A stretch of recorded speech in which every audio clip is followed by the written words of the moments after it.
হ্যাঁ এই শালা খুব খুব খারাপ ছেলে, শালা কুদ্দুস মাথার চোর। এখন বলে অসি তদন্ত তোর ইয়ে ছাড়ি দেবো, আমি ভাইরাল করে দেবো।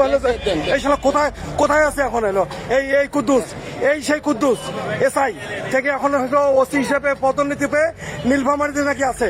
সে বিএনপির নেতা কর্মীদেরকে কোনো মামলা না থাকলেও সে অহেতুক ধরে নিয়ে যে চালান দিয়ে দিত, এবং হলেও সে ফেসিস্টের দোষর, সে ফেসিস্টের দোষর। আপনাদের উদ্বোধন কর্তৃপক্ষ দৃষ্টি আকর্ষণ করছি, এই সেই কুদ্দুস ফেসিস্টের দোষর আজকে দীর্ঘদিন পরে লালমনিরহাট বিডি আটখলায় পাওয়া গেছে। প্রশাসনের দৃষ্টি আকর্ষণ করছি, সে যেখানেই থাকুক, কর্মরত থাকুক, তার বিরুদ্ধে ব্যবস্থা নেওয়ার জন্য ইয়ে করছে। সে বিরোধী দলের নেতাকর্মীদেরকে পাইলে আওয়ামী লীগ যে ফ্যাসিস্টের যে দোষর তার সে চেহারা সে দেখিয়েছে, এবং সে বিএনপি জামাত সহ যে সময় বিরোধী দলের নেতাকর্মী ছিল তাদেরকে বিভিন্নভাবে সে অত্যাচার করেছে এবং মিথ্যা মামলা হয়রানি করে বছরের বছর জেল খাটিয়েছে। যাক ভাই, আপনাকে স্যালুট, ধন্যবাদ আপনাকে। এই হালায় কট খাইছিলেন, এর রক্ষা নাই। কারণ আমাদের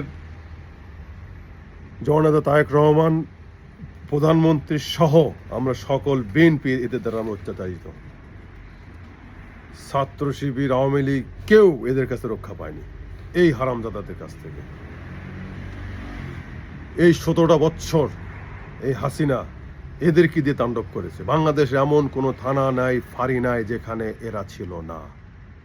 এরা একটা অর্থের লোভে, শুধু টাকার লোভে এরা, তারা আমাদেরকে মানুষ মনে করেনি। আমরাও যে তাদের ভাই, আমরা যে বাংলাদেশি, তারা এটা মনে করেনি। আমাদেরকে তারা সর্বোচ্চ অত্যাচার করেছে, মেরে ফেলেছে, গুম করেছে, হত্যা করেছে এই হারামজাদারা। ভাই একটা কাজের কাজ করেছেন ভাই। আমরা সেই সময় ভয় পাইনি 17 বছর। এখন তো ইনশাল্লাহ বাংলাদেশের সুন্দর সরকার, মানবতার সরকার। আপনারা যে যেখান থেকে পারেন এই হারামজাদাদেরকে খুঁজে বের করে ভিডিও করবেন। আল্লাহ আপনাদেরকে একটা সহজ একটা ভিডিও হাতে দিয়ে দিয়েছে, ভিডিও করে পাবলিশ করে দেন, এদের বিচারই দেশে হয়ে যাবে। ছাড় দেওয়া যাবে না ভাই, একটাই কথা। 5 তারিখের পর আমিও 2টা ভিডিও ছেড়েছি। যদি কোনো ভাই একটু দ্বিধাবোধ করেন, শুধু ভিডিও করে আমাদের মতো লোকদের কাছে শুধু ভিডিওটা পাঠাই দিবেন, আমরা পাবলিশ করব। কিন্তু ভাই ছাড় দিবেন না, ছাড় দেওয়া যাবে না ভাই। এই জালিমদেরকে ছাড় নাই বাংলাদেশে। ভাই আপনাকে ধন্যবাদ, ভালো থাকবেন সকলে।